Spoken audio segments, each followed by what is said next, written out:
इस श्रृंखला के अंतर्गत हम जितने भी पैशाचिक तत्वों के विषय में आपको बता रहे हैं उसका उद्देश्य केवल आपको शत्रुबोध कराना है। हम इस श्रृंखला को बहुत दूरदर्शी योजना के आधार पर निर्माण कर रहे हैं और इस श्रृंखला को आगे जिस ओर हम ले जाने वाले हैं और जिन लोगों के विषय में, जिन समकालीन संस्थाओं के विषय में हम आपको बताएंगे, उनके विषय में, उनकी कार्यप्रणाली और उससे होने वाले दुष्परिणामों से आप अच्छे प्रकार अवगत हो जाएं, भली प्रकार समझ लें उन बातों को। इसके लिए हम इन बातों को बता रहे हैं कि वो किस प्रकार के शैतानी शक्तियों की, पैशाचिक शक्तियों की आराधना करते हैं, किस प्रकार के कर्मकांड का प्रयोग करते हैं, किस प्रकार की पद्धतियों का प्रयोग करते हैं और उससे अपने शत्रुओं के ऊपर वो किस प्रकार का प्रभाव डालते हैं। तो लोग हमें सलाह देने आते हैं कि ये सब साधना के विषय मत बताओ। क्यों? ताकि लोग म्लेच्छराज के अनुयायी न बन जाएं, इन मंत्रों का दुरुपयोग करके वो उसके वशीभूत न हो जाएं और म्लेच्छराज के अनुयायी बनाने में तुम सहयोगी न बन जाओ। कहीं न कहीं गुप्त रूप से तुम म्लेच्छराज के एजेंट हो, ऐसा भी लोग हमारे ऊपर आरोप करने लगे। म्लेच्छराज के अनुयायी इन सभी क्रियाओं को गुप्त रूप से क्यों करते हैं? यदि उनको अपने अनुयायियों की संख्या वीडियो बनाकर बढ़ानी होती तो इनके पास जितने मीडिया संसाधन है, संस्थान है, खुलेआम ये सब कर सकते थे। लेकिन वे सब अंधेरी कोठरियों में करते हैं, गुप्त रूप से करते हैं। कहीं कहीं उनके संगठन से बचकर भागे हुए जो शिकार हैं वो कहीं कुछ साक्षात्कार में बता दें, या कुछ लोग शोधार्थी प्रवृत्ति के होकर वहाँ की कुछ बातें इधर उधर से जान जाएं, या कहीं से कोई वीडियो इत्यादि बाहर आ जावे जिसको इंटेंशनली भी लीक किया जा सकता है अपने समान मानसिकता वाले लोगों को आकर्षित करने मात्र के लिए, ताकि लोगों को लगे कि हाँ इस प्रकार की भी एक व्यवस्था है। तो एक भय का और क्रीपी इन्वायरमेंट तैयार करने के लिए वो कर सकते हैं। लेकिन जो मुख्य रिचुअल्स हैं, मुख्य साधनाएं हैं, उनको ये सब गुप्त रूप से क्यों करते हैं? ताकि छिपाया जा सके। मंत्रों को गोपनीय रखने से उनकी शक्ति बढ़ती है, क्रियाओं को गोपनीय रखने से उनकी शक्ति बढ़ती है।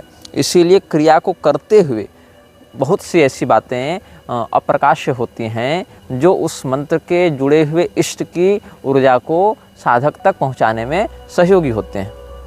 तो जो व्यक्ति अपने गुरु के द्वारा बताए गए मंत्र, यंत्र, कवच इत्यादि को प्रकाशित कर देता है उसकी सिद्धि भी नष्ट हो जाती है। ऐसा महाभागवत के 8वें अध्याय में वर्णित है। मंत्रम यंत्रम च कवचम दत्तम यद गुरुणा स्वयं गोपनीयम प्रयत्नेन तत्प्रकाश्यम न कुत्रचित प्रकाशात् सिद्धि हानि स्यात् प्रकाशात् अशुभम भवेत तस्मात् सर्व प्रयत्नेन गोपयेत साधकोत्तम। इसीलिए कोई भी परंपरा का ऐसा मंत्र जो तारक कोटि का न हो, अपितु जो विशेष करके देवताओं के प्रत्यक्ष साक्षात्कार से संबंधित हो, साक्षात्कार के अतिरिक्त जो अभिचार से संबंधित हो, ऐसे मंत्रों को विशेष करके गोपनीय रखने का विधान शास्त्र देते हैं। या अनधिकारी के हाथ में जाकर वह मंत्र वीर्यहीन न हो जाए, निष्फल न हो जाए, इस आशंका से भी मंत्रों को गोपनीय रखा जाता है। तो यदि हमको केवल प्रसिद्धि ही करनी थी म्लेच्छराज की और शैतानी ताकतों की ओर लोगों को आकर्षित करना था, तो सबसे पहले वीडियो में हम कलिनाशन मंत्र क्यों देते? कलिनाशन मंत्र हम सबसे पहले वीडियो में दे दिया। जिसको सुनना है, जो प्रारंभ से सुन रहा है, वो उसका प्रयोग करेगा, वो उससे लाभान्वित होगा। बारंबार हमने उस मंत्र को दिया भी नहीं, क्योंकि प्रकाशात् सिद्धि हानि स्यात्। लेकिन चूंकि हमारे पास आप समूह तक पहुंचने के लिए सोशल मीडिया का ही माध्यम है, इसीलिए हमने इसको एक बार दे दिया। और पद्धतियों में भी ये मंत्र प्राप्त होता है, इसके लिए कोई विशेष अधिकारी का भी भेद नहीं है कि कौन सा व्यक्ति करे, कौन सा व्यक्ति न करे। इसीलिए हमने उसको सार्वजनिक रूप से दे दिया। और ऐसे ही मंत्रों को हम सार्वजनिक रूप से देते हैं जिसमें अधिकारिता का कोई विशेष आग्रह नहीं होता है कि कोई करेगा और कौन नहीं करेगा। जो लगभग सर्वोपयोगी बातें होती हैं उसी को हम देते हैं सार्वजनिक रूप से। हाँ, इसमें कुछ कुछ हमने उद्घाटन विद्या इत्यादि कुछ दी है जो कि एक अच्छे स्तर तक पहुंचने के बाद साधकगण प्रयोग करते हैं, लेकिन फिर भी उसमें किसी वर्ण, जाति, भाषा इत्यादि का प्रतिबंध नहीं है कि कौन सा व्यक्ति इसको कर सकता है और कौन सा व्यक्ति नहीं कर सकता है। तो हमने कलिनाशन मंत्र एक बार दे दिया, लोग उससे लाभान्वित हो रहे हैं। म्लेच्छराज के उपासकों के या उसके अनुयायियों के द्वारा जिन पिशाचों की आराधना की जाती है उनके विषय में हम खुलकर इसीलिए बता रहे हैं ताकि इनकी गोपनीयता भंग हो। यदि वो चाहते कि हमारे अनुयायी अधिक से अधिक बने तो सार्वजनिक रूप से करते, यदि सार्वजनिक रूप से करने से उनको लाभ होता, लेकिन वो गुप्त रूप से करते हैं। और हम उसी बात को प्रकाशित कर रहे हैं, क्योंकि प्रकाशात् सिद्धि हानि स्यात्, प्रकाशित करने से इन शक्तियों से जुड़े हुए तत्वों की सिद्धि की हानि होती है। इसीलिए गुप्त रखने से विद्या सिद्धि बढ़ती है, गोपनीयता उसकी जितनी अधिक रहे उतनी अधिक उसकी सिद्धि विकसित होती है, और उसको प्रकाशित करने से वह सिद्धि समाप्त होती है। इसलिए सनातनी मंत्रों को गोपनीय रखने की बात है। अब जो लोग वीडियो देख के मंत्र साधना करते हैं वे लोग तो सैकड़ों हजारों सनातनी मंत्रों के वीडियो देखकर भी कर ही रहे हैं, तो क्या हो गया? उन मंत्रों के अपमान और शक्ति हानि के अतिरिक्त क्या हो गया? तो तुम लोगों को एक एक बात बच्चे के जैसे खोल खोल कर सुनानी पड़ती, समझानी पड़ती। ये सब समझने के लिए तुम लोगों का मन तैयार नहीं हुआ है। और तुम लोगों को ऐसा क्यों लगता है कि हम पूरी पद्धति बता दे रहे हैं? हम जितना बता रहे हैं वो पूरी पद्धति नहीं है। तो ज्ञान लेने आओ, देने मत आओ। हम जो इस विषय पर बता रहे हैं तुमसे बहुत अधिक जान रहे हैं इस विषय में, तब कुछ बोल रहे हैं। 100 पन्ना पढ़कर 10 पन्ना व्यक्ति बोलता है, और जब 10 पन्ना बोलता है तो उसमें व्यक्ति सुनने वाला 1 पन्ना समझता है, लेकिन उसको क्या लगता है कि जो बता रहा है उससे हम अधिक जान गए। तो उस स्थिति में हमको अंतिम में अपने कमेंट बॉक्स का विकल्प बंद रखना पड़ेगा, ताकि अनावश्यक लोग ज्ञान देने ना आ जावे। कोई आकर कहेगा कि शुक्राचार्य ही म्लेच्छराज है, कोई आकर कहेगा राहु केतु म्लेच्छराज है। आना जाना कुछ नहीं है, लेकिन अपनी अपनी बकवास सबको करनी है। तो प्रकाशात सिद्धि हानि स्यात्, प्रकाशित करने से इनकी सिद्धि हानि होती है, गोपनीयता खंडित होती है किसी भी मंत्र की। इसीलिए हम इन मंत्रों को विशेष करके बता दे रहे हैं, इनके रिचुअल्स बता दे रहे हैं, ताकि इनकी जो गोपनीयता हो वो भंग हो, और जितने मात्रा में लोग दुरुपयोग न कर सकें उतनी ही बातें हम सार्वजनिक रूप से आपको बता रहे हैं। अभी जिस व्यक्ति के विषय में हमने कुछ समय पहले वक्तव्य निर्गत किया था, दुबई का जो बू अब्दुल्ला है, वही बू अब्दुल्ला जिसने अनिरुद्धाचार्य और धीरेन्द्र शास्त्री को दुबई बुलाया था, और जिसके पीछे पीछे हिंदू लहालोट हो रहे थे कि सनातन धर्म का डंका विदेशों में बज रहा है, मुसलमान होकर हिंदू धर्म का प्रचार कर रहे हैं। उसी बू अब्दुल्ला ने मलेशिया में जो परलिस शहर है वहाँ पर 24 से 26 जनवरी तक त्रिदिवसीय अधिवेशन रखा है इस्लामी चरमपंथी वक्ताओं का, जो अलगाववादी वक्ता हैं इस्लाम के, जैसे कि जाकिर नाइक जैसे लोग, ऐसे ऐसे 15-20 वक्ताओं को पूरे विश्व से जमा करके वो अभी अधिवेशन रखा था। और ये जो बू अब्दुल्ला है वो ISI से और पाक अधिकृत कश्मीर इत्यादि के भी अलगाववादी नेताओं से मिलता जुलता रहता है। चरमपंथियों से इसका बहुत निकट और सार्वजनिक संबंध प्राप्त होता है। तो इन दोनों महत्वाकांक्षी जोकरों को धर्मशास्त्र विषय में क्या पता है, इनकी क्या गति है, और इनके जो अनुयायी हैं वो स्वयं धर्मशास्त्र विषय में कितना जानते हैं, क्या जानते हैं? कुछ नहीं जानते। न गुरु को पता है, गुरु शिष्य बधिर अंध का लेखा, न चेलों को पता है। लेकिन बू अब्दुल्ला जो है वो मुसलमान है, और वो इसके गुरु जी को बुलाया, इससे सारे लोग प्रसन्न हो गए, संतुष्ट हो गए, और कहा कि सनातन धर्म का डंका बज रहा है। तुम किसी भी तीर्थ में चले जाओ, देवालय में चले जाओ, बड़े बड़े अभी मेले लगे हैं कुंभ इत्यादि के, वहाँ चले जाओ, वहाँ देखो कितने लाखों की संख्या में हिंदू आए हैं, लेकिन कितने के पास शिखा है? शिखा विहीन हिंदू होकर घूम रहा है। तुम और तुम्हारे परिवार वाले म्लेच्छराज के नाम और काम के विषय में संकेत रूप से भी जो नहीं जान पाते, फिर भी उसने तुम्हारी धोती उतरवा दी, तुमको पैंट पहनवा दिया, शिखा को तुम्हारे हाथों से कटवा दिया, तुम्हारे हाथ में कुत्ता पकड़वा के तुमको मंदिर में घुसाकर उसको धर्म का नाम दे दिया, तुम्हारी बहू बेटी को तुम्हारे पैसे से मोबाइल खरीदवा के, तुम्हारे ही घर में नंगा करवा के, उसी के हाथ से वीडियो रिकॉर्ड करके पूरे समाज के सामने सोशल मीडिया के माध्यम से नंगा नचवा दिया। और तुमको लगता है कि हमारे वीडियो बना देने से, उसके मंत्र बता देने से म्लेच्छराज का प्रभाव बढ़ेगा, उसके अनुयायी बढ़ेंगे।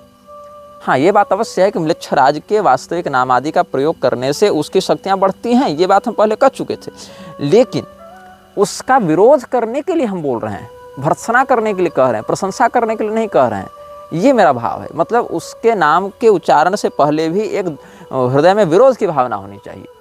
यद्यपि अब हम उसके वास्तविक नामों का प्रयोग बहुत कम कर चुके हैं, जैसा कि पहले ही हम वीडियो में संकेत कर चुके थे कि प्रारंभिक श्रोताओं को, दर्शकों को जोड़ने के लिए हम बीच बीच में कहेंगे, बाद में हम इसको धीरे धीरे सीमित कर देंगे। इसीलिए हम उपाधि का प्रयोग करते हैं, उसके उपलक्षण का प्रयोग करते हैं, सांकेतिक नामों का प्रयोग करते हैं।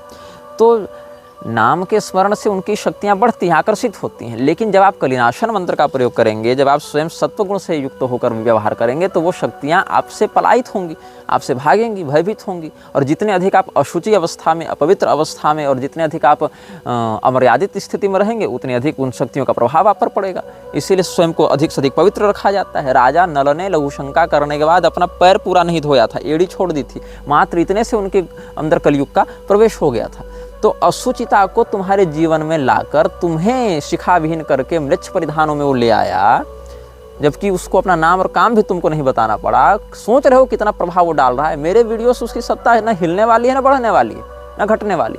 मेरे वीडियो से अधिक ये होगा कि लोग जगेंगे, और उसके नाम पर, उसके शक्ति का जो आश्रय लेकर जो संस्थाएं हिंदू धर्म को विकृत कर रही हैं, हिंदू धर्म गुरु का वेश बनाकर, उनके पाखंड से लोग सतर्क होंगे, बचेंगे। प्रारंभ में इतना ही पर्याप्त है। तो जैसा कि कहा हमने आपको, बुक ऑफ लॉ में बताया था कि उसके जो अनुयायी होंगे वो कम होंगे, अप्रसिद्ध लोग होंगे। लेकिन जो प्रसिद्ध लोग हैं और जो बहुसंख्यक लोग हैं, उन पर ये शासन करेंगे। तो वेद में स्पष्ट मना है। संन्यासोपनिषद आप देखेंगे वेदों में, तो वहाँ पर नपुंसक व्यक्ति का, पतित व्यक्ति का, हिजड़े का संन्यास लेना बिल्कुल मना है। षंड, पतित, विकल इत्यादि का संन्यास लेना मना है।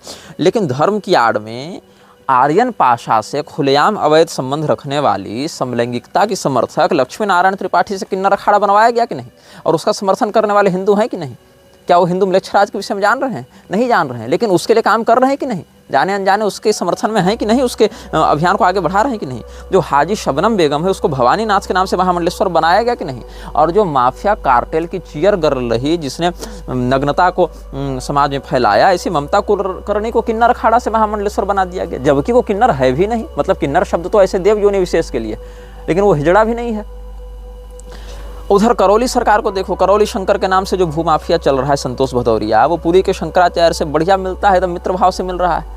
ज्योतिष पीठ वाले भी उसको परम धर्म संसद में बुला रहे हैं। वहाँ पर बैठकर स्वामी अविमुक्तेश्वरानंद सरस्वती के सामने मुंह पर वो कह रहा है कि राधा का कोई जिक्र नहीं है शास्त्रों में, कृष्ण के विषय में कामुकता को बढ़ाने के लिए लोग ऐसा कह दिए। और क्या मजाल कि मुक्तेश्वरानंद सरस्वती उसका विरोध कर दें और परम धर्म संसद में बैठे बड़े बड़े विद्वान वहाँ पर विरोध में कह दें, या उसके जाने के बाद उस विरुद्ध कोई बयान जारी कर दें वहीं से कि देखो ये जो कह के गया, हम लोग उसकी पूरी बात सुने और फिर चिंतन किया तो ये बात तो धर्म संगत नहीं लगी, क्योंकि यहाँ भगवती राधा का ऐसा ऐसा वर्णन है। वो तो तुमसे हो नहीं रहा है, लेकिन परम जो है धर्म संसद हम चलाएंगे ऐसा कह के परम धर्मादेश जारी करेंगे। तो क्या धर्मादेश जारी करेंगे जब आपके सामने बैठकर आपके मुंह पर एक आप ही के द्वारा आमंत्रित व्यक्ति जो ब्राह्मणेतर होकर धर्मगुरु का वेश बनाकर घूम रहा है, उसमें भी सदाचारी नहीं है, पाखंडी है, देव निंदक है, भूमाफिया है, गुंडा गर्दी करता है, आपके सामने बैठकर भगवती राधा के विषय में ऐसा अशास्त्रीय प्रलाप करके जाता है और आप कुछ नहीं कर पाते हैं, तो कैसे काम चलेगा? बाद में लोग आपत्ति करेंगे, आप शोधन में कोई बयान जारी कर देंगे, अलग बात है कि हमें ऐसा हो गया वैसा हो गया, लेकिन जिस समय जिस स्थान पर जब लोहा गर्म है वहाँ जब डंका पीटना है वहाँ तो कुछ कर नहीं पा रहे हैं।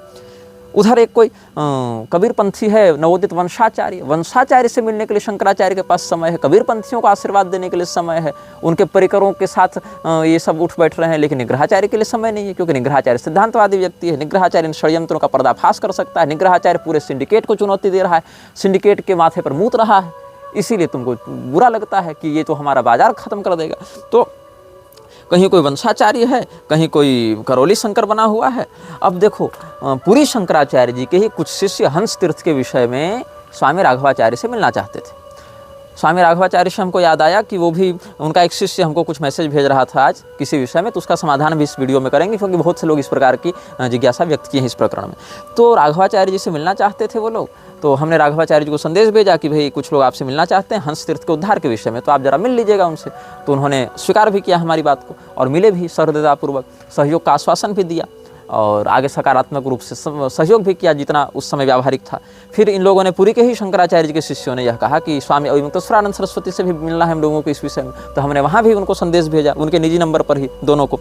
तो वहाँ से भी अविमुक्तेश्वरानंद सरस्वती जी का सकारात्मक व्यवहार आया, वो भी मिले और ये लोग फिर गए पूरी पीठ के शंकराचार्य जी के शिष्य राजेंद्र दास जी के पास, मुरु पीठाधीश्वर के पास। तो वहाँ पर ये लोग बड़ी देर प्रतीक्षा किए, कई घंटे बैठे रहे, देखे कि वीआईपी लोग को केवल परिकर मिला रहे हैं अंदर में। ये लोग कहीं हम लोग तीर्थ के रक्षण के विषय में कुछ बात करने आए, तो इनको बाहर ही बैठा कर रखा, कई घंटों तक बैठा कर रखा। जो व्यवहार पूरी के परिकर अन्य लोगों के साथ करते हैं वही व्यवहार उनके चेले इन लोगों के साथ कर रहे थे। और जब इन्होंने कहा कि वीआईपी लोग जो आ रहे हैं, नेता मंत्री अधिकारी उद्योगपति, उनको बैठा रहे हो, अंदर बुला रहे हो, और हम लोग इतने देर से धर्म की रक्षा करने के लिए यहाँ 5 मिनट बात करना चाहते हैं, उसके लिए समय नहीं दे रहे हो, तो क्या कहा गया परिकरों के द्वारा कि यहाँ तो यही चलता है, वीआईपी कल्चर है, यहाँ नौटंकी मत करो, बैठना है तो बैठो, नहीं तो जाओ। तो उन्होंने संदेश भेजा, पूरी शंकराचार्य जी के जो शिष्य हैं उन्होंने संदेश भेजा कि हमको बड़ी ग्लानि हुई अपने अंदर कि हम किसके पास गए। बाहर से कैमरा पर दिखता है इतने सरल समता है, यहाँ हाल ही है। हमने कि हर जगह यही हाल है, हमने जो अनुभव कहीं अन्यत्र किया वही आपने कहीं अन्यत्र किया। और अगर गलती से हम अनुशंसा कर देते या मैसेज भेज देते उनके परिकर को, नंबर तो सबका है ही, तो वो लोग क्या कहते कि अगर ये लोग आएंगे तो विशेष करके इनको अवरुद्ध किया जाए, न मिलने दिया जाए, क्योंकि तीर्थ जाए भाड़ में इनके लिए, लेकिन अपनी जो अहंकार वृत्ति है वो बची रहनी चाहिए। हम जो है सो तीर्थ चाहे जाए विकृति में और कोई भी कब्जा कर ले, लेकिन हमारा जो एक सर्वश्रेष्ठ और सर्वसामान्य होने का जो दम्भ है वो बचा रहना चाहिए। तो ऐसा क्यों हो रहा है? ऐसे आसुरी तत्वों की दुर्वृत्ति मठों में क्यों घुसती जा रही है? तीर्था नष्टानि भूरिशः, क्यों तीर्थ नष्ट होते जा रहे हैं? क्योंकि घर वापसी के नाम पर देवल स्मृति के श्लोकों की बिल्कुल शास्त्र विरुद्ध व्याख्या करते हुए, श्लोकों का बिल्कुल उल्टा अर्थ करते हुए यहाँ पेट नहीं भरा, अपने चेलों की संख्या बढ़ाने में सबको ध्यान देना है कि अधिक से अधिक लोग मेरे शिष्य हों, अधिक से अधिक भीड़ मेरे पंडाल में रहे, या जिसके पास अधिक से अधिक भीड़ आ रही है उस व्यक्ति से मेरा समर्थन बना रहे, वो व्यक्ति मेरे साथ सामंजस्य का व्यवहार करे, हमारे विरुद्ध न चला जाए। तो सबसे अधिक चेला हमारे हो जाए, हमारे संप्रदाय की भीड़ बढ़ जाए। यही चक्कर में अवधेशानंद ने हजारों लोगों को संन्यास की दीक्षा दे दी, संन्यासोपनिषद के सिद्धांतों का बलात्कार करते हुए, और आचार्य महामंडलेश्वर बन गया। अमरावती का सुख भोग रहा है अपने आश्रमों में, विदेशियों को बुला बुला कर और अपने शिष्यों को भी भोगवा रहा है। तो ऐसी स्थिति में जब पेट नहीं भरा अपने चेलों की संख्या बढ़ाकर और उनको अधर्म की ओर ढकेल कर, तब ये लोग घर वापसी का नाटक करते, बाहर से मिलक्ष बुलाने लगे। बाहर से मिलक्षों को बुलाकर उनको जबरदस्ती राजनीतिक प्रश्रय देने के लिए, उनको तो पास चाहिए था ना, तो हिंदू धर्म का टैग लगाकर उनको खुलेआम जब पास मिल रहा है तो वो क्यों लव जिहाद इत्यादि में प्रपंच करें। वो जाएंगे किसी आर्य समाज मंदिर में, विश्व हिंदू परिषद के हवन कार्यक्रम में, कहेंगे हम हिंदू हो गए, और तुम्हारी बहू बेटी को तुम्हारे यहाँ के सामने उठा उठा कर ले जाएंगे कि हम भी हिंदू हैं, क्यों नहीं ले जाएंगे। और धीरेन्द्र जैसे जो बू अब्दुल्ला की महत्वाकांक्षी अनुयायी बनते जा रहे हैं, वो कहेंगे कि जाति पाति के करो विदाई, सारे हिंदू भाई भाई। और वो मुसलमान भी हवन 2 आहुति डालेगा, कहेगा हम हिंदू हैं। तो तुम तो स्वयं उसको अपने घर में घुसा रहे हो ना। यहाँ तक मिलक्षराज की योजना घर घर घुस चुकी है नेता पार्टी और तुम्हारे गुरुओं के मन में, और तुमको लग रहा है कि हम वीडियो बना दे रहे हैं तो उसकी शक्तियाँ बढ़ जाएंगी और उसके पीछे लोग पागल हो जाएंगे, भागने लगेंगे।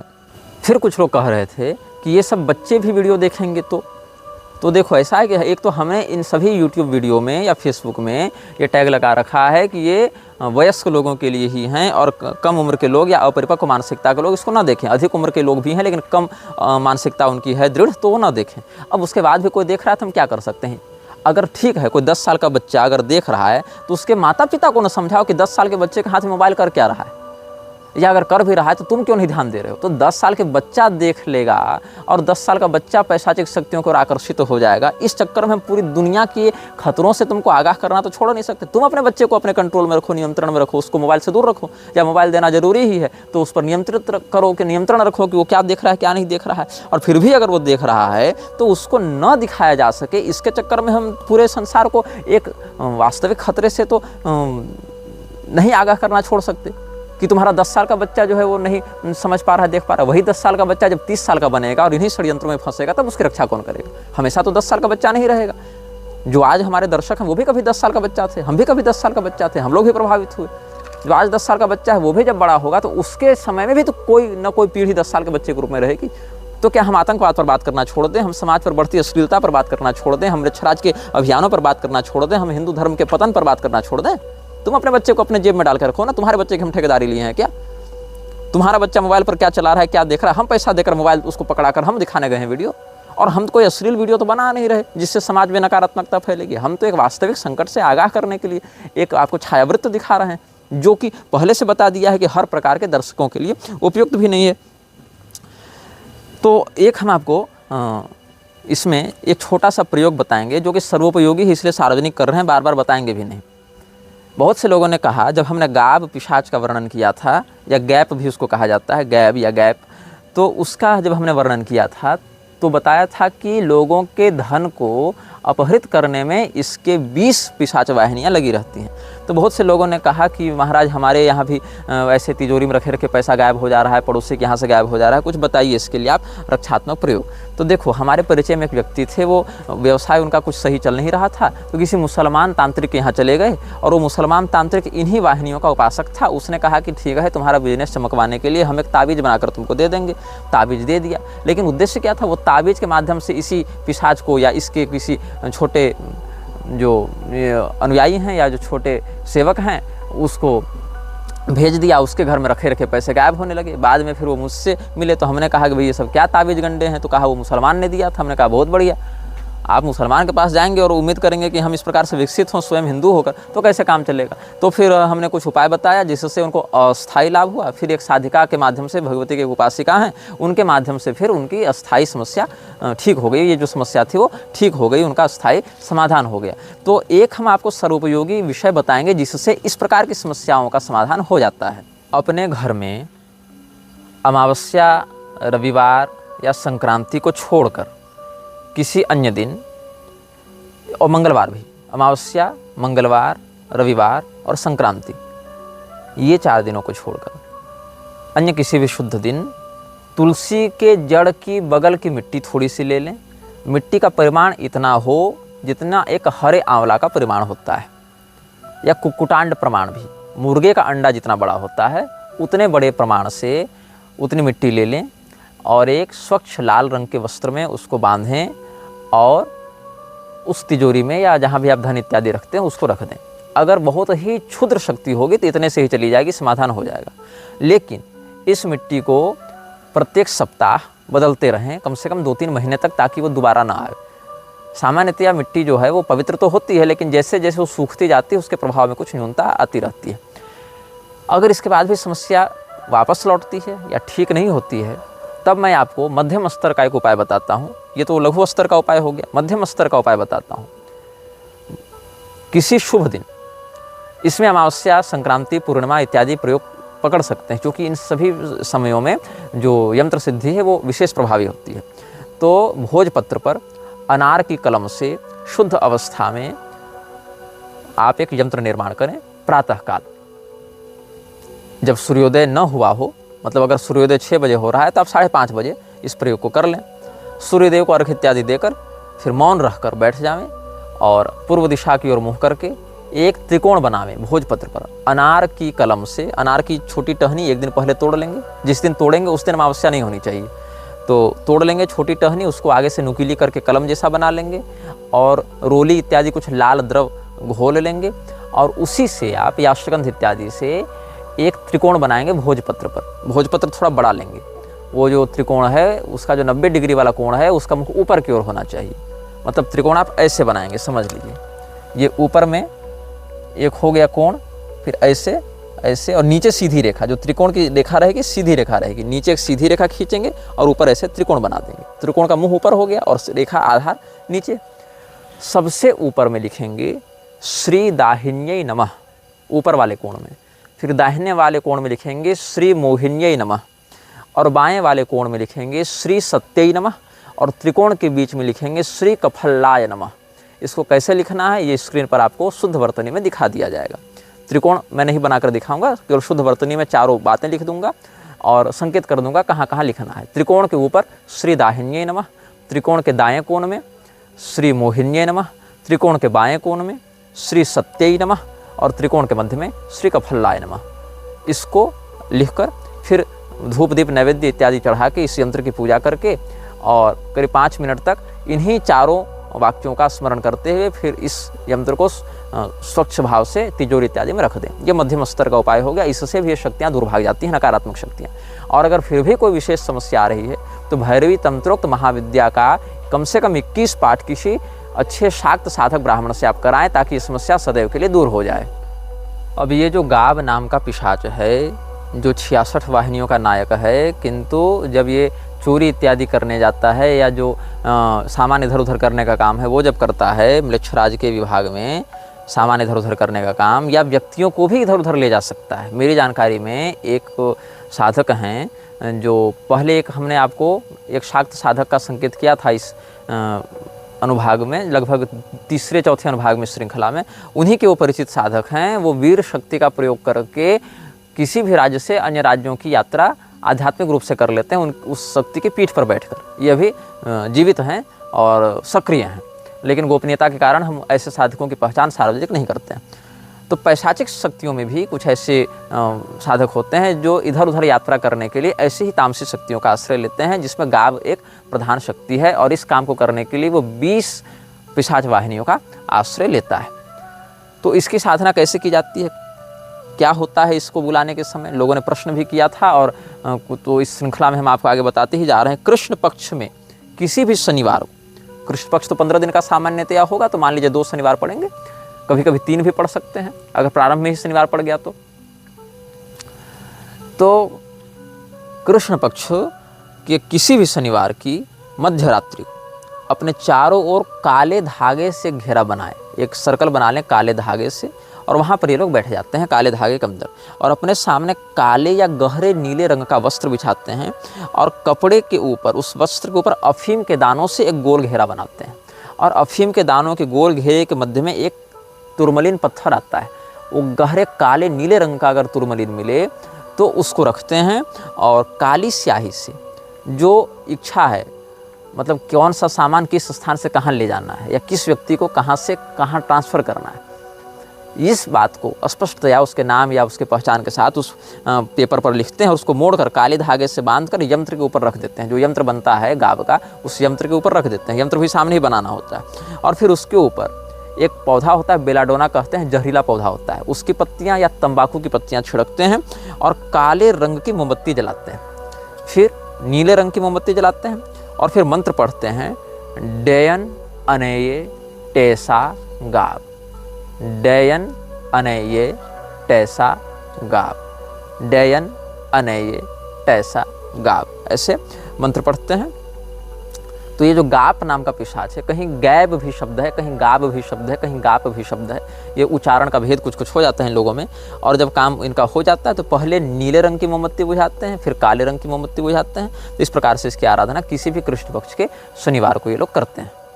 इस गाप का प्रयोग केवल सामान इधर उधर करने के लिए नहीं, अपितु वशीकरण के लिए भी किया जाता है। बेलथ का प्रयोग सामूहिक समष्टि वशीकरण के लिए किया जाता है, सामुदायिक वशीकरण के लिए। और गाप का प्रयोग वैयक्तिक वशीकरण के लिए किया जाता है, व्यक्तिगत रूप से किसी को किसी के प्रति आकर्षित करने या उसका आकर्षण हटाने के लिए करते हैं ये लोग। तो म्लेच्छराज के अनुयायी जब किसी को, स्त्री या पुरुष को या किसी व्यक्ति को दूसरे व्यक्ति के प्रति आकर्षित करने के लिए प्रयोग करते हैं तो लाल रंग का और हरे रंग का मोमबत्ती का प्रयोग करते हैं। और जेमस्टोन जो प्रयोग करते हैं उसमें टुर्मलिन का प्रयोग नहीं करते, अभी तो एमराल्ड का प्रयोग करते हैं, पन्ने का प्रयोग करते हैं, या फिर गुलाबी रंग के या लाल रंग के क्वार्ट्ज पत्थर का प्रयोग करते हैं। और गुलाब या वनीला के ही सुगंध का प्रयोग करते हैं। और सुगंधित पुष्प को, ताजे पुष्प को गाप के लिए देते हैं और मिठाई का भोग लगाते हैं, दूध से बनी मिठाई इत्यादि का प्रयोग करते हैं। ये हो गया वशीकरण करने के लिए। और उच्चाटन करने के लिए प्रयोग करते हैं काले और गहरे लाल रंग के मोमबत्तियों का। और इसमें फिर काले टुर्मलिन या ओनिक्स का प्रयोग करते हैं। ओनिक्स एक पत्थर होता है। इन सभी पत्थरों के विषय में आप नेट पर जान जाएंगे, इसलिए हम अधिक नहीं बताएंगे इस विषय में। और जो भोग लगता है वो एक कड़वे या तीखे तत्व का कोई भी एक लगा लें भोग, इस प्रकार से लोग भोग लगाते हैं। और तेज गंध वाले, जो नाकों में चुभे जिसकी गंध, ऐसे किसी अगरबत्ती का प्रयोग करते हैं जो कि आकर्षक समूहक न लगे। तो इससे वशीकरण का ये लोग काट करते हैं। मतलब अगर कोई किसी के प्रति आसक्त है या आकृष्ट है तो उसका उससे संबंध खराब करने का काम करते हैं। अब ये लोग क्या करते हैं, फिर जब भी गाप को बुलाते हैं तो उससे पहले अपने आप को एक काले रंग के धागे के घेरे में बैठा लेते हैं। और जब ये मोमबत्ती जलाते हैं तो उसके लिए एक निश्चित दिशा का प्रयोग करते हैं। सबसे पहले मोमबत्ती को पूर्व दिशा में जलाते हैं, उसके बाद दक्षिण दिशा में जलाते हैं, फिर पश्चिम दिशा में जलाते हैं, फिर उत्तर दिशा में जलाते हैं। पूर्व, दक्षिण, पश्चिम, उत्तर, इस भाव से जलाते हैं।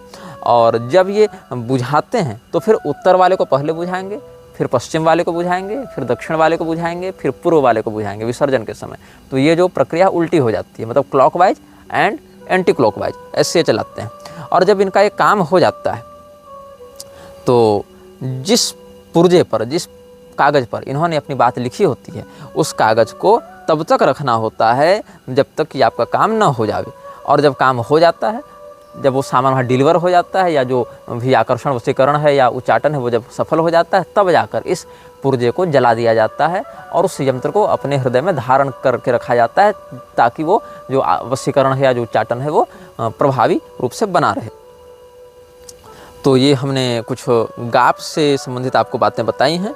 गाप के प्रभाव से बचने के लिए जो हमने कुछ आपको लघु स्तर, मध्यम स्तर और उच्च स्तर के विधान बताए हैं, उसमें आप निष्ठापूर्वक पालन कर सकते हैं। सात्विक विधान है, सभी लोग कर सकते हैं। उसमें प्रारंभिक 2 विधान तो सभी लोग कर सकते हैं, और उससे ऊपर के उच्च विधान के लिए किसी शाक्त संप्रदाय आचार्य की आवश्यकता पड़ती है। वो आप घर में स्वयं नहीं कर सकते हैं, ये बात है। हाँ, यदि आप स्वयं शाक्ताभिषिक्त आचार्य हैं या उन मंत्रों में अधिकृत हैं तब कर सकते हैं आप, नहीं तो आपको विशेषज्ञों की सलाह और विशेषज्ञों का शास्त्रीय परामर्श प्राप्त करना पड़ता है।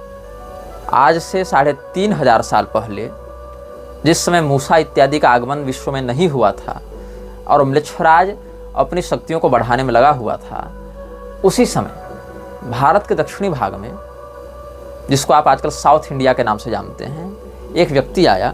उसका नाम था मुरुगन अय्यान।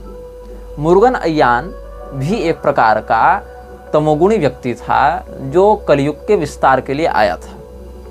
लेकिन ये मुरुगन अय्यान स्वयं को भगवान कार्तिकेय का अवतार बताता था या कार्तिकेय का अंश बताता था। आपको जानकर आश्चर्य होगा कि इस मुरुगन अय्यान के अनुयायी भी भारत में एक सीक्रेट सोसाइटी चलाते हैं, एक गुप्त संस्था चलाते हैं, जिसके विषय में बहुत कम लोग जानते हैं। और ये संस्था हिंदू धर्म की आड़ में उन्हीं पिशाचों की आराधना करती है, उन्हीं डेमन्स को समन करती है और रिचुअल्स करती हैं शैतानों से संबंधित, जो मृक्षराज की शक्तियों को बढ़ाते हैं या उसके अभियान को प्रभावी रूप से समाज में लागू करते हैं। तो ये जो मुरुगन अय्यान है, इसके अनुयायी स्वयं को अय्यानिस्ट हिंदू कहते हैं।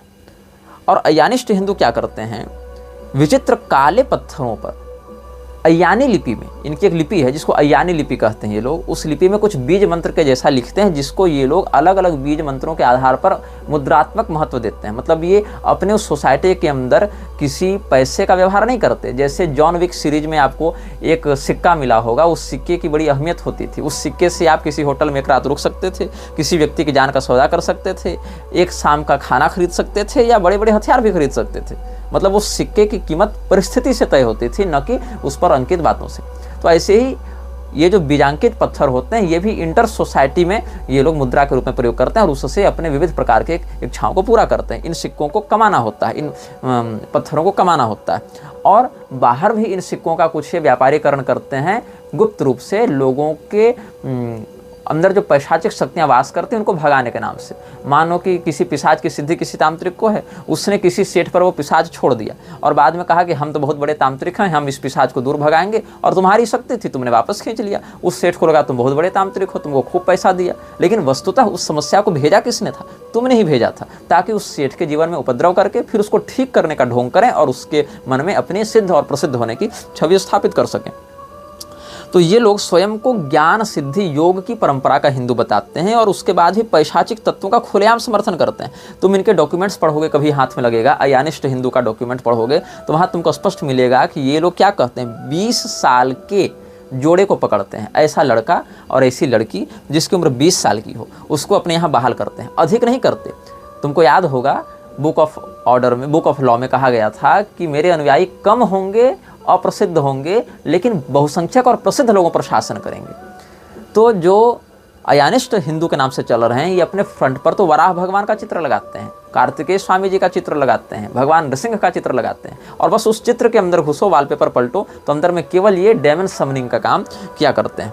और उसमें एक बात नोटिसेबल है, हर प्रकार का मांस खिलाकर, हर प्रकार की मदिरा पिलाकर और हर उपलब्ध उम्र और नस्ल के स्त्री पुरुषों से रमण करवा के ये वहाँ दीक्षित करते हैं। Every type of meat should be eaten and every type of alcohol should be taken. तो हर प्रकार के नस्ल से रमण करवा के उपलब्ध मनुष्यों में, स्त्री पुरुष दोनों को, जोड़े को, और हर प्रकार के मांस और मदिरा का सेवन करवा के, हर प्रकार मतलब हर प्रकार जो उपलब्ध है, जो निषिद्ध भी है और जो विहित भी है, दोनों प्रकार, मेध्य और अमेध्य दोनों कोटि के, और उसको वाममार्गी तंत्र का नाम देकर कहते हैं यही मोक्ष है। और फिर सीधे उस व्यक्ति को काली शक्तियों से जोड़ देते हैं और स्वयं को तमिल और अय्यानी भाषा का प्रयोग करते हुए उपदेश देते हैं और एक बार में एक ही स्त्री पुरुष को ट्रेनिंग देते हैं। और ये ट्रेनिंग लगभग 8 से 10 साल इनकी चलती है। और इनके कोई पारंपरिक मठ या गुरु परंपरा नहीं मिलेगी, ये इतने डिसेंट्रलाइज्ड तरीके से काम करते हैं समाज में और आंतरिक रूप से इतने केंद्रीकृत होते हैं कि इनको पकड़ना बड़ा कठिन हो जाता है। तो मुझे लगता है कि मेरे लगभग सभी दर्शकों ने अय्यानिस्ट हिंदू के विषय में पहले नहीं सुना होगा। ये आज से 3500 साल पहले आए मुरुगन अय्यान के अनुयायी हैं और मुरुगन अय्यान स्वयं को कुमार कार्तिकेय का अवतार बताता था और उसके ही परंपरा में आते हुए स्वयं को वराह, नृसिंह और कार्तिकेय भगवान के चित्र के पीछे डेमन समनिंग का काम करते हुए ये लोग 20 साल के स्त्री पुरुष के जोड़े को हर प्रकार के मांस, मदिरा, रमण इत्यादि में प्रवृत्त करके वाममार्गी अभिचार के नाम से और खुलेआम ये समर्थन करते हैं कि तुम नकारात्मक शक्तियों से घृणा मत करो, तुम खुद को उनको सौंप दो। जब तुम खुद अंधेरा बन जाओगे तो अंधेरा तुम्हारा क्या बिगाड़ पाएगा? जब तुम खुद एक पिशाच के पास समर्पित हो जाओगे तो पिशाच तुम्हारा क्या बिगाड़ेंगे? तुम तो उसके समर्पित अभिन्न अंग हो गए हो, तुम उससे अद्वैत हो गए हो, अभिन्न हो गए हो। तो इसी को ये लोग मोक्ष का नाम देते हैं कि हम अभी बंधे हुए हैं, हमें डर लगता है उनसे, लेकिन जब हम खुद उनके मेंबर बन जाएंगे या खुद उनमें सम्मिलित हो जाएंगे तब हमें किसका डर होगा। इस प्रकार से लोग नकारात्मकता को ग्लोरीफाई करते हुए, डेमोनिक रिचुअल्स को ग्लोरीफाई करते हुए लोगों को मूर्ख बनाते हैं और उस शक्ति का व्यापक प्रयोग मृक्षराज के अभियान को सफल बनाने में भी करते हैं। अब हम आपको एक ऐसे पिशाच नायक के विषय में बताने जा रहे हैं जिसका प्रयोग आधुनिक लोगों को जुए में और व्यभिचार में ढकेलने के लिए म्लेच्छराज करता है। इस पैशाचिक शक्ति का प्रयोग करके म्लेच्छराज अच्छे खासे घरों को तोड़ने का काम करता है। अभी जो समाज में तलाक के मामले बढ़ रहे हैं, व्यभिचार के मामले बढ़ रहे हैं, ओपन सेक्स की बात हो रही है, ओपन मैरिजेज की बात हो रही है, एलमनी का जो अलग से एक माफिया रैकेट चल रहा है, जो जुडिशियल माफिया इसको प्रमोट करने में लगी हुई है, उसके प्रति लोगों को आकर्षित करने का या वैसी मानसिकता डालने का ये काम करता है। या बाइनरी ट्रेडिंग के नाम पर लोगों को सट्टा इत्यादि में प्रेरित करता है, या अलग अलग प्रकार के शेयर पूल्स में उनको फंसाकर उनको बर्बाद करता है, उनको कर्जे में डालता है, या लोगों को विशेष करके पुरुषों को परिस्त्री गमन के प्रति आकर्षित करता है, वन नाइट स्टैंड के लिए या लिव इन रिलेशनशिप के लिए आकर्षित करता है।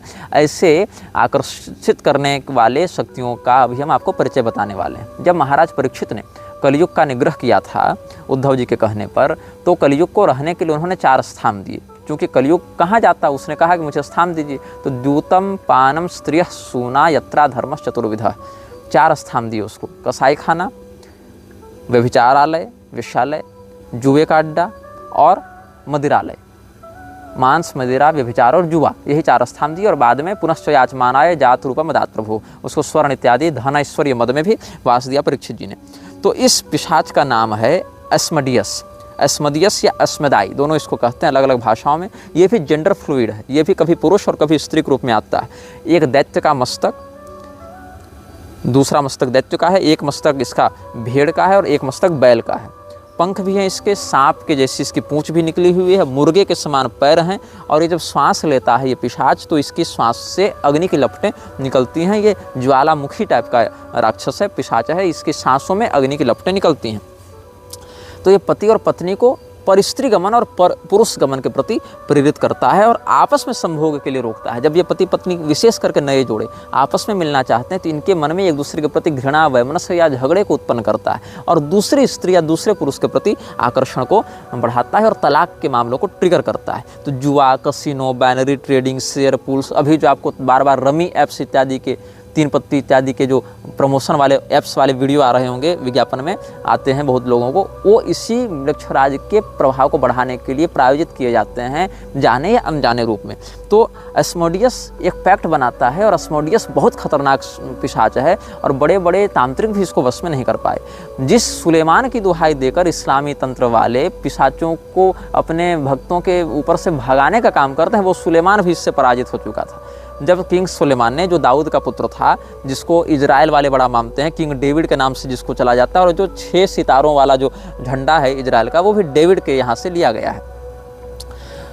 तो जो डेविड का पुत्र सोलोमन था, या जिसको दाऊद का पुत्र सुलेमान भी कहा जाता है, तो ये सुलेमान जो है एक वास्तविक राजा था और ये जिन्न पिशाच इत्यादि को नियंत्रित करके खूब ऐशो आराम करता था, खूब शासन करता था।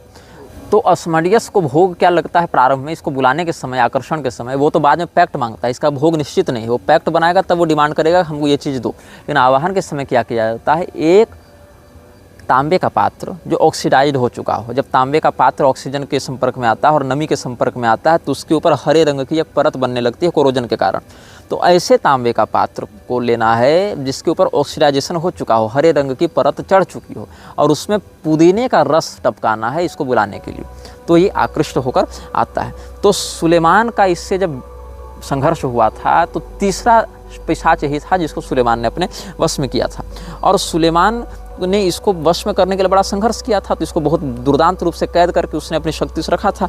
और एक जादुई अंगूठी उसके पास थी जिससे इसको प्रताड़ित करके सुलेमान ने वश में करके रखा था। तो एक दिन जो सुलेमान है उसने कहा कि भाई सभी पिशाचों में सबसे महान कौन है, और पिशाचों में कौन सा पिशाच सबसे महान है। तो सबने कहा कि एस्मोडियस बड़ा ताकतवर है। ऐसे तो बहुत से लोग हैं उसमें, तो ये बड़ा ताकतवर है। तो कहा कि ये क्या ताकतवर है भाई, ये तो मेरा वशीभूत है, ये तो मेरा गुलाम है, ये तो मैं इसका आका हूँ। तो वो हंसता है पिशाच और कहता है अच्छा ठीक है। जैसे ममूटी ने भ्रम युगम में नहीं वो कुट्टी चट्टन का जो वहाँ है, जो कुट्टी चट्टन को वश में करके रखता है, जो वाराही की कृपा से उसने प्राप्त किया था उसके पूर्वजों ने। तो कुट्टी चट्टन वास्तव में केरल में पूजा जाने वाला एक पिशाच है। वो फिल्म की बात अलग हो सकती है भ्रम युगम की, लेकिन कुट्टी चट्टन वास्तव में मलाबार क्षेत्र के लोगों के द्वारा पूजा जाने वाला एक पिशाच श्रेणी का है, और इसके उपासकों को ये धन दौलत इत्यादि देता भी है। लेकिन क्या है, भगवान को छोड़कर भूतानि यान्ति भूतेज्य यान्ति मद्याजिनोऽपि माम, भगवान को छोड़कर जो इस प्रकार की शक्तियों का आराधना करते हैं मृत्यु के बाद उन्हीं के वशीभूत हो जाते हैं। इसीलिए सर्वस्व की याचना भगवान से करनी चाहिए। अकामः सर्वकामो वा मोक्ष काम उदारधि तीव्रेण भक्ति योगेन यजेत पुरुषं परम। तो उसने कहा, जो अस्मडियस है उसने कहा कि हे सुलेमान, अगर तुमको मेरी ताकत देखनी है तो तुम मुझे इस बंधन से मुक्त करके और फिर अपनी जो तुम्हारे पास जो अंगूठी है, तालिस्मान है तुम्हारा, उसको हटा के फिर मुझसे भिड़ो, तब बात होगी कि कौन कितना ताकतवर है। और सुलेमान ने यही गलती कर दी थी, उसने वो अंगूठी अपनी हटा दी और उसको बंधन मुक्त कर दिया। उसके बाद जो है सुलेमान को उस पिशाच ने कैद किया और उसको यरूशलेम से ही बाहर कर दिया और स्वयं वहाँ का राजा बनकर बैठ गया। और 12 साल तक लगभग सुलेमान ऐसे निष्कासित रहा और पछताता रहा अपनी इस मूर्खता पर। फिर वापस आया तो उसने देखा कि सुलेमान ने देखा कि मैं तो केवल शैतानों से घिरा हुआ हूँ, क्या करूँ क्या करूँ। तब उसने एक बलिदान किया, किसके लिए? मोलोक के लिए, MOLOCH। अब ये MELECH और MOLOCH दोनों अलग अलग सभ्यताओं में है, कहीं मिलेच कहते हैं, कहीं मोलोच कहते हैं इसको। और है वस्तु यह म्लेच्छ शब्द का ही पर्याय, उसी का अपभ्रंश है। तो म्लेच्छ राज के लिए इसने बलिदान किया है। मोलोच या मिलेच के नाम से भी इसके एक स्वरूप की पूजा होती थी ना, जब सीरियन सभ्यता वाले अपने पहले बच्चे के बलि को अग्नि में समर्पित करते थे इसके लिए। तब ये जो मोलोच या मिलेच शब्द है वो म्लेच्छ का ही एक अपभ्रंश है यावनी भाषा में, तो उसके लिए बलिदान करता है।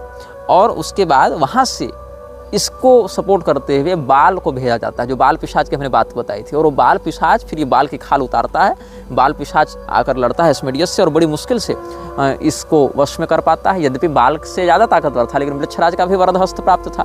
और इसके बदले में सुलेमान ने बाल का एक मंदिर बनवाया और अस्मडियस भी अपने मंदिर बनवाता है अपने अनुयायियों से। और इसका एक वास्तविक मंदिर फ्रांस में भी विद्यमान है। मंदिर से तात्पर्य है पूजा स्थल, वहाँ मंदिर का अर्थ सनातनी अर्थ में आप नहीं लेंगे, तो इसको बनवाता है वो। फ्रांस में एक स्थान है ओसिटानिया, एक काउंटी है, शहर बड़ा कह सकते हैं, एक पालिका है, उसमें अच्छी खासी जनसंख्या है लोगों की, 60-65 लाख लोग वहाँ रहते हैं, ओसिटानिया। और वहाँ पर अस्मडियस की एक प्रतिमा लगी हुई है। तो ऐसा नहीं कि ये कोई प्रभावहीन पिशाच है, मतलब ये जिससे संधि करता है उसको मजबूर करता है तुम सार्वजनिक रूप से मेरी पूजा करो, कई बार तो मेरी मूर्तियाँ बनवाओ, मेरा मंदिर बनवाओ, ऐसा भी कहता है। हाँ, बुलाने का रिचुअल गोपनीय होता है, बुलाने का पैक्ट बनाने का तरीका गोपनीय होता है, लेकिन मेरे प्रभाव को भी लोग देखें, इसके लिए जगह जगह ये पिशाच अपने आराधकों से अपनी मूर्तियाँ इत्यादि भी बनवाते रहे थे। तो बाद में वो शैतान चूँकि परिस्त्री का मन की ओर आकर्षित करता है, तो शुमान कबीले की एक महिला से सुलेमान का मन उसने आकर्षित करवाया था और उसका जो सुरक्षा कवच उसको तोड़वाया था। बाद में फिर सुलेमान ने बाल के लिए मंदिर बनवाया था और मोलोच के लिए बलिदान दिलवाया था। और उसके बाद फिर धीरे धीरे उसकी शक्ति कम भी होने लगी थी, लेकिन अंततः अस्मोडियस ने उसको अपने प्रभाव से मुक्त कर दिया था, शैतानों के अंदर डील हो गई थी। तो ये जो शैतान है इसने प्रधानता से कुमारी स्त्रियों को अपना शिकार बनाया, जो वर्जिन्स हैं, कौमार्य वाली स्त्रियां उनको अपना शिकार बनाता है, या फिर जिनकी नई नई शादी होती है उनको अपना शिकार बनाता है। इसीलिए जो नई दुल्हनें परफ्यूम इत्यादि लगाती हैं या जो शादी के जोड़े में होती हैं उनकी सुरक्षा विशेष करके करनी चाहिए, अकेले कहीं घूमने फिरने नहीं देना चाहिए। ऐसे लोगों पर म्लेच्छराज की शक्तियाँ बड़ी हावी हो जाती हैं। और एक ऐसा यहाँ और भी हुआ था, जब अस्मोडियस ने लोवेर के कुछ नन्स को वश में किया था और वो नन ही चर्च में पादरियों के साथ अवैध संबंध बनाती हुई पकड़ी गई थी, तो उन्होंने कन्फेशन में कहा था कि हमको अस्मोडियस ने अपने वश में करके रखा था। लेकिन सत्य ये है कि केवल उन नन ने स्वीकार नहीं किया, वस्तुतः चर्च में चलने वाले जितने भी बाल शोषण हैं, जितने भी यौन व्यभिचार हैं, उनके पीछे जो भी यौन शोषण चर्च में पादरी इत्यादि के माध्यम से फैल रहा है, जिसके विषय में कई बार पोप ने सार्वजनिक रूप से बात भी की है और क्षमा इत्यादि भी मांगी है, तो उन सभी चीज़ों के पीछे अस्मोडियस की प्रेरणा होती है, ऐसा भी पश्चिम में वो लोग मानते हैं। और बहुत से प्रबुद्ध लोग जो इस प्रकार के विषयों को जानते हैं वो भी इस विषय में स्पष्ट कहते हैं कि अस्मोडियस जो है वो बहुत खुलकर, उसमें एक जो नन थी उसका नाम था एलिजाबेथ, और एलिजाबेथ जो थी उसने इसको, ये रानी एलिजाबेथ नहीं है, उसने खुलकर अस्मोडियस के विरुद्ध में कन्फेस किया था और बाद में उसके बयान को प्रकाशित होने से रोकने का बहुत प्रयास किया गया था। तो अस्मोडियस जो है वो दिन का शैतान है, मतलब उसकी पूजा रात को नहीं होती, दिन में ही उसकी होती है। और 72 पिशाच वाहिनियों का ये सम्राट है, 72 पिशाच वाहिनियों का ये नायक है। और इसको दिन में बुलाते हैं लोग, कब बुलाते हैं? 1 से 30 नवंबर के बीच में, पूरे नवंबर के महीने में इसको कभी भी आह्वान कर सकते हैं। यदि वो संभव नहीं होता तो 30 जनवरी से 8 फरवरी के मध्य इसको बुलाया जाता है, वो भी संभव नहीं होता तो 28 अगस्त से 1 सितंबर के मध्य दिन में इसको बुलाया जाता है। 3 समय है, या तो जनवरी में 30 जनवरी से 8 फरवरी तक, या फिर आप 28 अगस्त से 1 सितंबर तक, या फिर पूरे नवंबर में कभी भी दिन के समय बुलाया जाता है, पूर्व दिशा की ओर मुँह करके, और लाल, काले और पीले रंग की मोमबत्ती का प्रयोग करके इसको बुलाया जाता है। अथवा जब वृश्चिक राशि में, जैसे नवंबर का महीना है तो पूरे नवंबर में किस दिन चुने, तो वृश्चिक राशि में या कुंभ राशि में जब चंद्रमा रहते हैं उस समय इसको बुलाने के लिए विशेष आह्वान किया जाता है, तब ये जल्दी कनेक्ट हो जाता है अपने साधक से। तो ये जब आता है तो इससे कन्फर्म करना पड़ता है कि तुम ही हो कि कोई और है, क्योंकि जनरली ये आना पसंद नहीं करता और आप इसको अपने वश में नहीं कर सकते, क्योंकि सुलेमान नहीं कर पाया। तो इसीलिए क्या तुम एस्मोडियस हो, ऐसा 3 बार इससे पूछा जाता है। आर यू एस्मोडियस, या इसको अगर आप लैटिन इत्यादि में कहें तो आर्ट द एस्मोडे, ऐसे पूछा जाता है इसको, आर्ट द एस्मोडे ऐसा पूछा जाता है। और वो जो छड़ी है ना, हेजलवुड की जो छड़ी हमने बताए थे बैंड, उससे इसको फटकारते हुए 3 बार पूछा जाता है। तो अगर ये सच में एस्मोडियस है तो ये झुकता हुआ नीचे गिर जाता है, और उसको बुलाने से पहले अपने चारों ओर नमक का घेरा बनाना चाहिए, और इसके सांस से निकलती हुई ज्वाला से आप प्रभावित न हो, जो कि बहुत जहरीली भी होती है। अमेमन के साथ भी ऐसा ही है। तो अस्मोडियस के सामने अपनी मध्यमा उंगली, बाएं हाथ की मध्यमा उंगली में चांदी की अंगूठी पहनकर उसके सामने ऐसे दिखाया जाता है, तब इसकी ज्वाला या इसका विष शांत हो जाता है। तो सबसे पहले नमक का घेरा बनाकर बैठना है, और उस घेरे के बाहर नमक से ही एक त्रिकोण बनाना है, और उसके तीनों कोनों में लाल मोमबत्ती को जलाकर बैल या भेड़ का ये लोग बलिदान देते हैं, बैल को सेक्रीफाइस करते हैं या भेड़ को। तो ये पैशाचिक शक्तियों को आकृष्ट करता है। म्लेच्छराज के अनुयायी जब भी एस्मोडियस को बुलाते हैं तो ये सब इस प्रकार का बलिदान देते हैं उसके लिए, और उसी के खून से यंत्र लिखते हैं, उसका जो यंत्र है उसको बनाते हैं, और अगर वैसा उपलब्ध भाव न हो पाए तो लाल स्याही से बनाते हैं। और एस्मोडियस जब आता है तो सबसे पहले एग्रीमेंट करता है कि मैं तुम्हारा काम करूँगा, इसके बदले तू मेरे लिए क्या करेगा। वो सीधी सीधी डील करता है, वो सीधे मंत्र से वश में नहीं होता है। ऐसे इसका मंत्र है air Awas अलोरेन अस्मोडियस आकेन, air Awas अलोरेन अस्मोडियस आकेन, air Awas अलोरेन अस्मोडियस आकेन, इस प्रकार से उसका मंत्र होता है। तो जब वो पैक्ट बनाता है तो कुछ भी कर सकता है। वो कह सकता है तुम घर में हमारी उपासना के लिए एक अलग स्थान नियुक्त करो, या हो सकता है वो कहे कि तुम एक किताब मेरी प्रशंसा में लिखकर हमको ट्रिब्यूट दो, या वो हो सकता है कुछ ऐसा अनैतिक कार्य करने के लिए कहे, या बहुत कुछ कर सकता हो ठगने के लिए। लेकिन उसकी वही बात मानता है साधक, जो आवाहक है, जो इसके सामर्थ्य के अंतर्गत हो, जो इसकी औकात के अंतर्गत हो, और नहीं तो ये उसको भी नष्ट कर देता है, उसको मार देता है, उसको धोखा देता है। तो अस्मोडियस का साधक अपनी क्षमता और अपने सामर्थ्य के अनुसार उससे पैक्ट साइन करता है, और पैक्ट के अनुसार काम करता है। जब तक ये पैक्ट का पालन करेगा तब तक उसकी शक्ति से प्रभावित होगा, और जिस दिन ये पैक्ट तोड़ेगा उस दिन ये या तो पागल होगा या तो मरेगा। हाँ, पैक्ट अगर पूरा करने में समर्थ नहीं है तो बाकायदा इसको बुलाकर पैक्ट को एंड किया जाता है, फिर से वही प्रक्रिया करके, वही बलिदान करके, और इसको रिलीज किया जाता है। लेकिन रिलीज करने के बाद ये जाएगा कि नहीं जाएगा, ये इसके अपनी इच्छा है। हो सकता है ये पकड़ा रहे अपने साधक को। तो इसीलिए सामान्यतः एस्मोडियस को बुलाने से बचा जाता है। और बहुत बड़े जो हाई ऑर्डर के म्लेच्छराज के अनुयायी हैं, वो बहुत कोई बड़ा इंटरनेशनल काम करना हो तब इसको बुलाते हैं।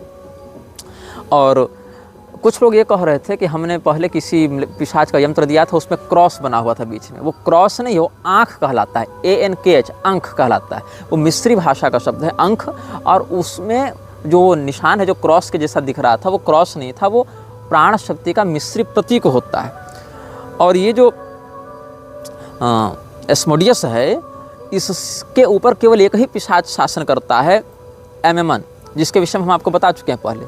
वही एमेमन जो पूर्व दिशा का राजा है, या रक्षक है कहें, पूर्व दिशा की ओर से वो म्लेच्छराज के अभियान को संरक्षण प्रदान करता है। और जब गाप जो दक्षिण दिशा का रक्षक है, वो जब व्यस्त रहता है तो एमेमन ही उसके बदले अतिरिक्त कार्यभार संभालता है दक्षिण दिशा के रक्षण का। और ये म्लेच्छराज के ऐसे अनुयायियों को भी पुनर्जीवित करने का कार्य करता है जो मृत हो चुके हैं, किंतु उनकी चेतना अभी पारलौकिक स्थिति में नहीं पहुंची है, म्लेच्छराज के नियंत्रण में है। मतलब म्लेच्छराज का कोई अनुयायी मर गया, लेकिन उसको रिवाइव करना है, तो ये सेक्रीफाइशियल माध्यम से उसकी चेतना को खींचकर अन्य माध्यमों से उसको पुनर्जीवित करके या उसको रिवाइव करके तैयार करते हैं, या उसी के शरीर को ठीक कर देते हैं। तो ये काम जो है एमेमन करता है। यही एमेमन इकलौता है जो एस्मोडियस के ऊपर भी शासन कर सकता है, और ये लोगों में लोभ की भावना को बहुत बढ़ाता है। सिन ऑफ ग्रीड, जो पाप है लोभ का, उसको ये बहुत जल्दी आकर्षित कर देता है।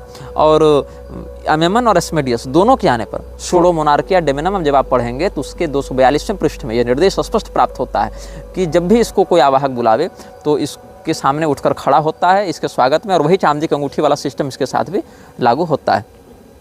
और अगर ऐसा नहीं होगा तो एस्मेडियस या एमेनम के द्वारा उसको ठग लिया जाएगा और उसको विनष्ट कर दिया जाएगा, ऐसी बात है। तो जो एमेनम है उसकी सांसों से जहर निकलता है, एस्मोडियस की सांसों से ज्वाला निकलती है। उससे बचने के लिए चांदी की अंगूठी को लेफ्ट मिडिल फिंगर में रखकर सामने दिखाना होता है। तो इस प्रकार से हमने उपलब्ध और मर्यादित रूप से इन सभी पिशाचों के यंत्र और मंत्र सामान्य पद्धति चित्र आदि आप सबों को उपलब्ध किए हैं। आगे भी कुछ कुछ प्रधान पिशाचों के ऊपर हम इसी प्रकार से व्याख्यान को देते हुए इस श्रृंखला को आगे फिर और भी समृद्ध बनाने का प्रयास करते रहेंगे। यह वीडियो जल्द ही हटा दिया जा सकता है। कृपया थर्ड पार्टी ऐप्स का उपयोग करके डाउनलोड करें। आप इस वीडियो को अपने चैनल पर फिर से अपलोड भी कर सकते हैं।